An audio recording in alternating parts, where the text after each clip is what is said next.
Halo teman-teman, kali ini aku akan menyampaikan terkait dengan OKR, Objective Key Result. Jadi, aku ingin memperkenalkan diri dulu sebelumnya, mungkin belum ada yang kenal bahwa aku Reza Zamir. Nah, saat ini aku berprofesi sebagai Software Product Owner di Telkom dan juga sebagai board member di Syarihab atau legal name kita sebagai PT Karsa Madani Indonesia. Jika ingin tahu apa itu product owner, kalian bisa searching dan nanti apa terkait dengan apa yang aku hasilkan di Telkom Indonesia maupun yang di Syarihab nanti akan aku taruh linknya di bawah ya. Oke. Nah, jadi kita langsung masuk aja apa terkait dengan pembahasan OKR.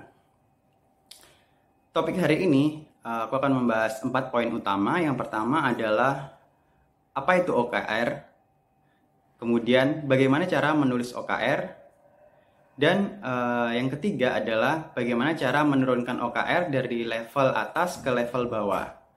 Lalu yang terakhir adalah bagaimana kita membuat siklus OKR, jadi agar OKR itu bisa terus berlanjut, tidak hanya digunakan sekali tapi juga bisa continue seperti itu ya. Oke, kita lanjut ya. OKR sendiri kepanjangan dari Objective dan Key Result. Nah, gampangnya objektif itu adalah gambaran besar apa yang akan dicapai. Sedangkan key result adalah cara bagaimana mencapainya dan cara bagaimana kita mengukurnya. Oke, nah itu akan kita jadikan pegangan utama ya, atau istilahnya dasar lah ya, agar kita bisa memahami materi yang berikutnya akan saya sampaikan. Nah, jadi di luar sana banyak yang menyamakan OKR dengan KPI. Tidak salah, sebagian benar. Jadi kalau KPI kan Key Performance Indicator, sama-sama untuk bagaimana kita bisa mengukur. Nah, tapi OKR ini bisa saya katakan cakupannya lebih luas seperti itu. Jadi bisa mencakup seluruh organisasi, memiliki satu OKR, lalu diturunkan dari satu OKR itu ke tim-tim yang ada di bawahnya, sehingga gerak perusahaan akan jadi lebih terarah. Apa KPI tidak bisa? Bisa saja, tergantung cara menerapkannya. Nah, namun saya tidak membahas KPI, tapi lebih ke arah OKR-nya. Jadi kita fokus saja.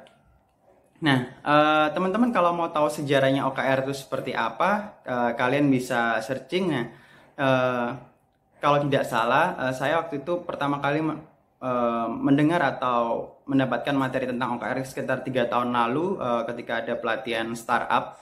Nah, singkat cerita ada salah satu tim dari Google seperti itu, kalau tidak salah namanya John Doerr, kalau benar bacanya seperti itu ya. Di bukunya dia menulis tentang Measure What Matters. Bukunya membahas tentang OKR tersebut. Nah, dan bagaimana dia menerapkan itu di Google. Oke. Nah, singkat cerita itu sejarahnya. Oke, langsung saja kita ke cara kerjanya. Jadi, sama halnya dengan metode penentuan target yang lain, kita semuanya harus didasarkan dengan kebutuhan perusahaan, seperti itu ya, atau kebutuhan bisnis, atau spesifiknya entah mungkin kebutuhan user, pertumbuhan revenue, atau bisa juga lifetime value dari suatu segmen customer, misalkan seperti itu. Nah, kemudian sama seperti penentuan target secara umum, kita harus menentukannya dengan rumus SMART, yaitu specific, measurable, achievable, relevant, dan time bound. Jadi spesifik, kita tidak boleh menuliskan OKR itu terlalu luas jangkauannya. Misalkan kita berada di tim marketing seperti itu. Nah, kita akan membatasinya itu di ruang lingkup marketing saja. Dan misalkan ke tim yang lebih kecil bisa jadi akan misalkan tim sales. Nah, bisa jadi hanya ke target pertumbuhan revenue atau target penjualan barang tertentu, misalkan seperti itu. Kemudian measurable, atau kita bisa mengukurnya dan kita tahu cara mengukurnya.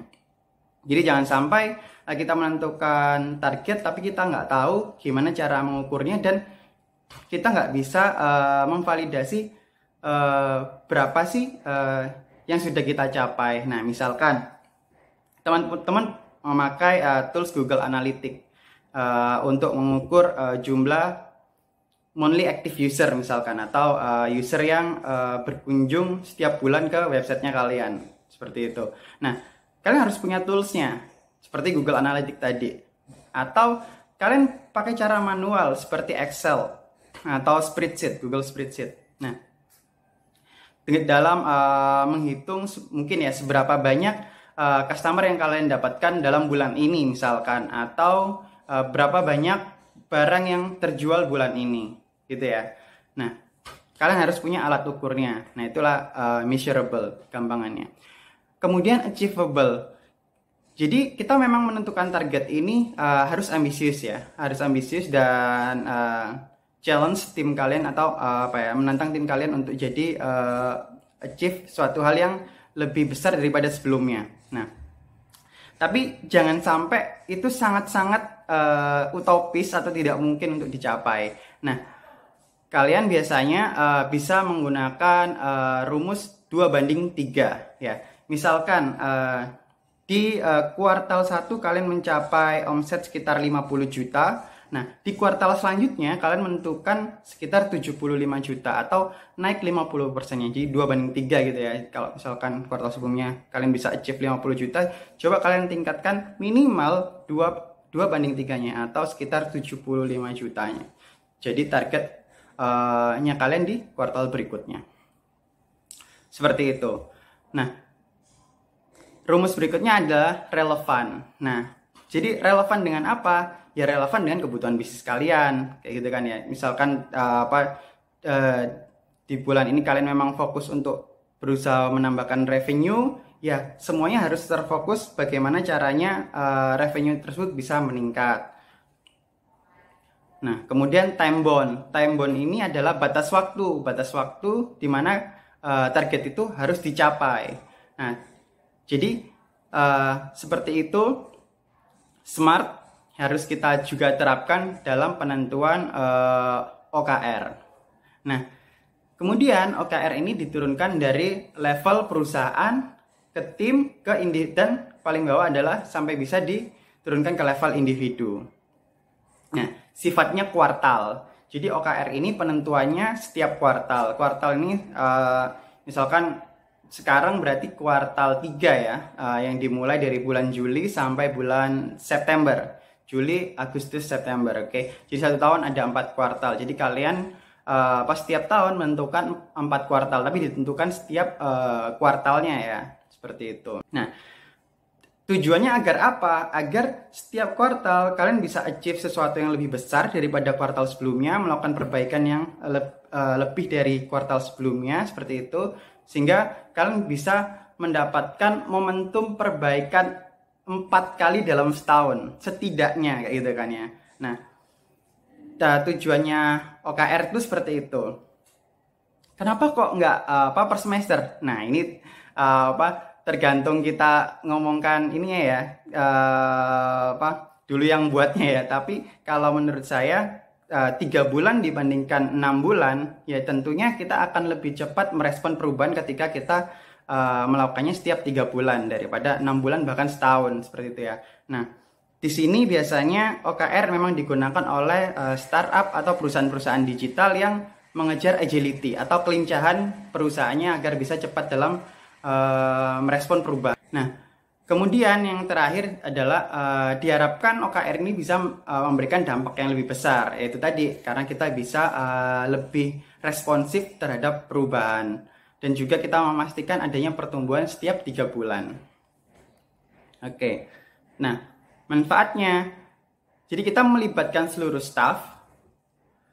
Jadi kenapa kok bisa melibatkan seluruh staff? Jadi gini, kita kan harus membuat OKR yang achievable gitu ya. Nah, bahkan level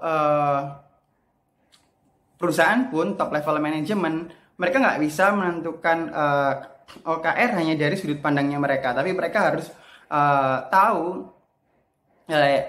yang di bawah itu mengalami apa kayak gitu kan ya, yang di lapangan ini mengalami apa. Jadi diskusi itu bisa sampai level terbawah. Kemudian memfokuskan metrik yang harus diukur. Nah, kenapa bisa seperti itu? Jadi karena memang OKR hingga level individu ini akan selaras dengan yang ditentukan oleh top level management. Nah, jadi kita nanti saya akan tunjukkan di slide berikutnya gimana caranya itu bisa diturunkan dari level atas ke level yang paling bawah. Jadi makanya kita bisa mencapai metrik yang sama. Jadi nggak ada lagi level individu itu nggak tahu apa yang akan dikerjakan semester ini misalkan atau kuartal ini, karena semuanya sudah terarah untuk mencapai tujuan yang sama atau OKR yang sama dalam hal ini. Sama memperjelas arah gerak perusahaan hingga level individu seperti yang saya sampaikan sebelumnya. Kemudian lebih adaptif dengan ditetapkannya per kuartal, itu ya, adaptif dan juga responsif. Oke, kita langsung saja next. Saya mengambil contoh, jadi ini saya mengambil contoh, teman-teman kalau mau melihat contoh OKR itu ada okrexamples.com kalau tidak salah. Kalian bisa lihat contoh-contoh dari OKR dari berbagai bidang, mungkin marketing, sales, bahkan juga ada NGO kalau tidak salah. Nah, ini saya coba sedikit mengkontekskan ya dengan konteks kita ya. Coba teman-teman bayangkan kalian adalah perusahaan yang bergerak di bidang garment mungkin. Nah, ini bisa jadi perusahaan apa aja ya. Saya pernah menyentuhkan perusahaan terkait dengan perkebunan organik seperti itu juga bisa. Nah, ini saya ambil contoh yang umum sekali. Misalkan objektifnya adalah ekspansi ke Jawa Tengah dengan sukses seperti itu. Ekspansi ke market Jawa Tengah dengan sukses. Nah, itu adalah objektifnya. Jadi gambaran besar yang akan dicapai. Key resultnya ini, tadi saya ini nanti cara kerjanya saya sampaikan di sini ya. Jadi key resultnya di sini adalah memilih kota-kota terbesar misalkan untuk melaunching dan mendapatkan tanda tangan kontrak minimal 5 reseller. Nah, kemudian mencapai rata-rata nilai orderan setiap bulan misalkan 50 juta rupiah. Lalu bekerja secara erat kayak gitu ya dengan reseller dan menjual habis orderan pertama itu dalam 14 hari seperti itu. Misalkan kalian punya stok kayak gitu kan ya. Nah, ini ditargetkan bisa terjual habis dalam waktu 14 hari seperti itu. Nah, ini adalah katakanlah OKR yang kita tetapkan di top level management kayak gitu ya. Nah, cara kerjanya gimana? Cara menulisnya. Nah, jadi satu objektif itu dicapai dengan 3 sampai 5 key result. Nah, kenapa minimal 3 dan kenapa maksimal 5? Jadi kalau minimal 3, kalau kurang dari 3 bisa jadi terlalu sedikit yang dikerjakan, dan bisa jadi sebenarnya target ini tidak terlalu challenging gitu ya buat tim kalian. Nah, makanya minimal 3 dan maksimal 5 agar tidak terlalu banyak yang dikerjakan, karena kita sebagai perusahaan digital biasanya startup gitu ya, itu SDM-nya terbatas baik dari sumber daya manusia maupun sumber daya dana biasanya kan. Jadi kalau terlalu banyak yang dikerjakan akan tidak bisa ter-achieve semua seperti itu. Mending kita tentukan sedikit tapi bisa tercapai gitu. Nah, KR ini dimiliki oleh PIC seperti itu kan ya.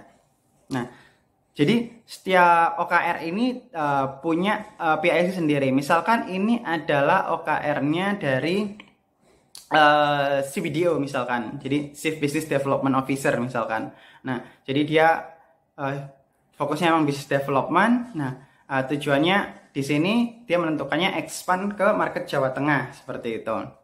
Nah, PIC-nya adalah CBDO. Nah, key result itu berupa kata kerja dengan arah geraknya kemana.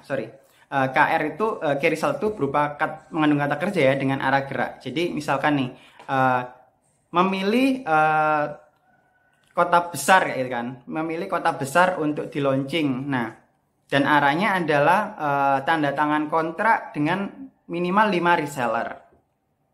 Nah, seperti itu ya. Seperti ini juga contoh kedua. Mencapai. Nah, mencapai kan kata kerja ya. Mencapai rata-rata nilai orderan sebesar 50 juta rupiah. Bekerja dengan erat. Nanti kan kata kerjanya. Lalu arahnya adalah menjual habis orderan pertama dalam waktu 14 hari. Maksimal 21 hari. Nah, misalkan seperti itu.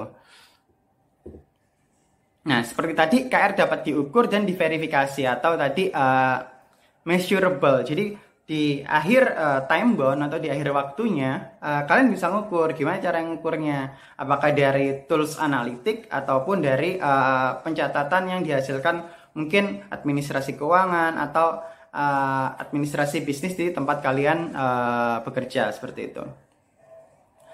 Lalu KR dari perusahaan bisa diturunkan ke tim leader yang ada di bawah PIC tersebut menjadi objektif tim. Nah, jadi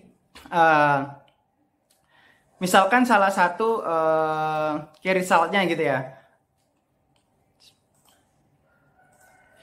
Salah satu key resultnya yang paling bawah itu bekerja dengan erat dengan reseller dan menjual habis orderan pertama dalam waktu 14 hari misalkan.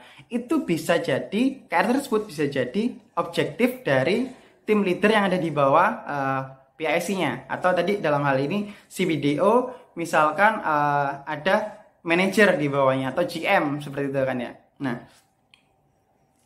katakanlah CBDO itu menurunkan KR ketiga ini kepada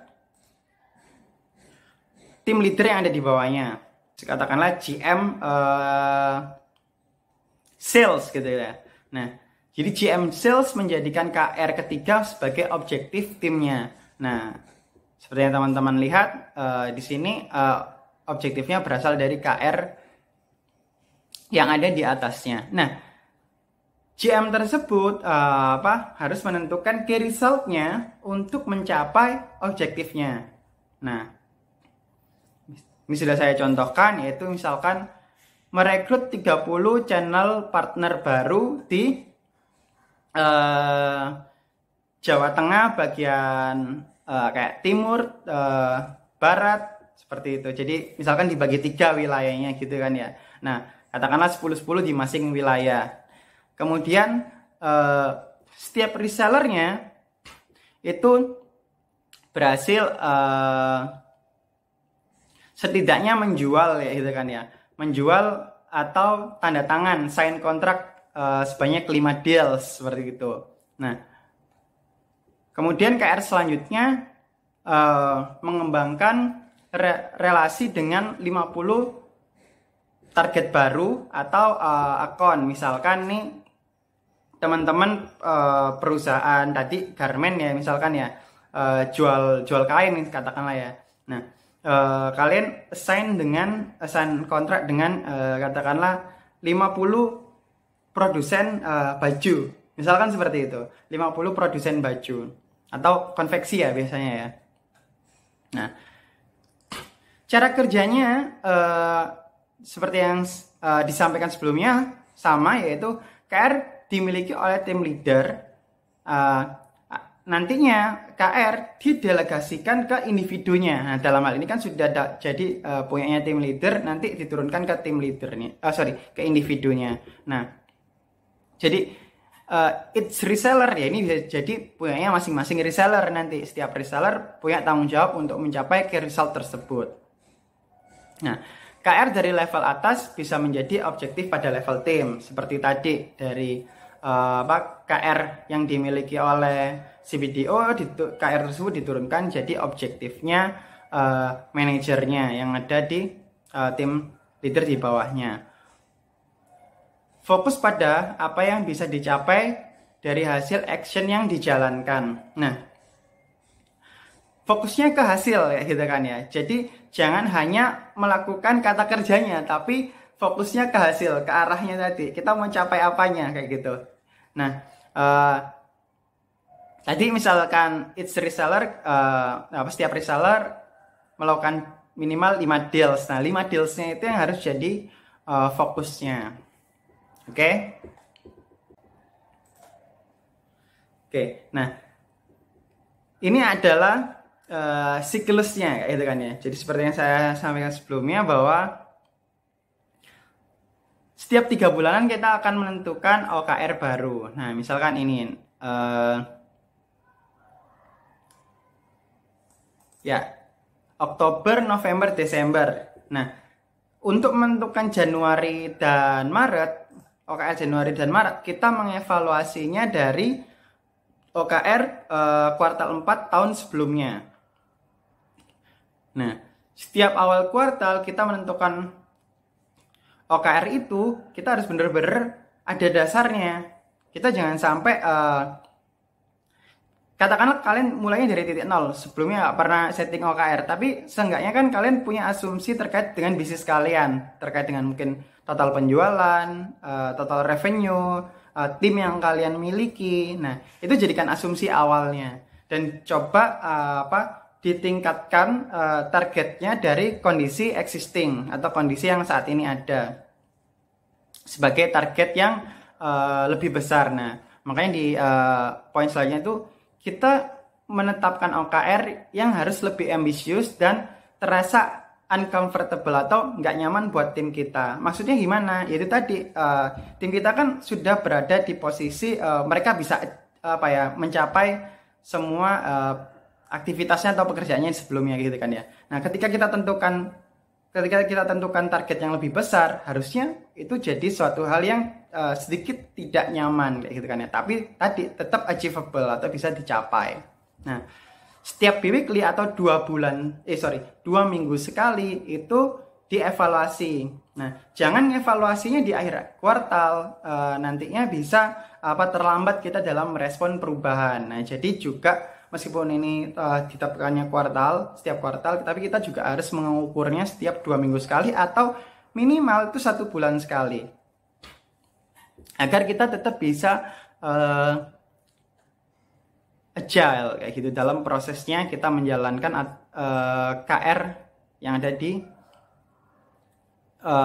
tim kita seperti itu atau di perusahaan kita. Nah, kira-kira itu sebagian dari penjelasan terkait dengan OKR. Teman-teman harapannya bisa mencari referensi lain selain materi ini terkait dengan OKR. Jadi ini juga diterapkan di Telkom tempat kerja saya dan juga di Syarihab usaha saya sendiri kayak gitu kan. Dan kalau di bukunya John Doerr itu dia berusaha untuk menyampaikan bahwa OKR ini bisa drive perusahaanmu atau menjadikan perusahaanmu itu bisa bertumbuh 10 kali lipat daripada sebelum kalian pakai OKR kayak gitu kan ya. Nah, apakah harus menentukan OKR selanjutnya 10 kali lipat? Ya enggak, maksudnya dalam artian sebelumnya kan kalian nggak pakai OKR, kalian nggak tahu cara menentukan target, perusahaan kalian nggak terarah gitu kan ya. Nah, ketika kalian menggunakan OKR, kalian akan lebih bisa terarah, lebih bisa responsif dan ada pertumbuhan setiap 3 bulan sekali. Nah, jika ada pertanyaan silahkan bisa disampaikan, nanti di lain kesempatan mungkin akan aku bahas lagi terkait dengan pertanyaan-pertanyaan tersebut. Nah, itu aja, terima kasih. Assalamualaikum.